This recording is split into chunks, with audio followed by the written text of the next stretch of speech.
বেতন পাইছি আব্বা 20,000 টাকা। জসিমার রুজি না আইয়া 5,000 টাকা লইয়া গেছে। এখন আমার কাছে আছে 15,000 টাকা। আপনারা যদি 10 দেয় তাহলে আমার কাছে থাকবো 5,000 টাকা। এই দিয়ে কি হইব আমার কোন? ভাই ওই সব বইলে সাহায্য করবি না? এটা ভাই কি করা লাগে নাকি? আমি তো কিছু বুঝলাম না ব্যাপারটা। চাকরি করা সব দিক দেখবি না? হ্যাঁ, সব দিক দেখবো। সব দিক দেখানোর লেগে তো আমার জন্ম হয়েছে। আত্মীয় স্বজন জ্ঞাতি গোষ্ঠী যা কিছু আছে সবার ঘর সংসার, অন্ন বস্ত্র, শিক্ষা, বাসস্থান সব দেখানো লাগবো আমার।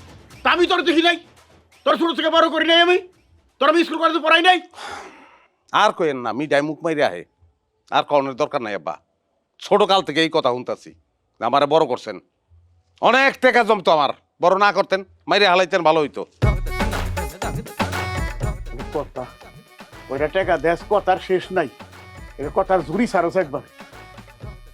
এত কথা কইবা চাল্লাই না।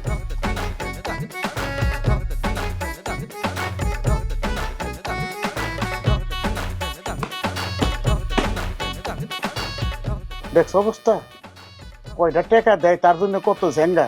হ্যাঁ, 3,000 কম দিয়ে গেল না? না ঠিকই আছে।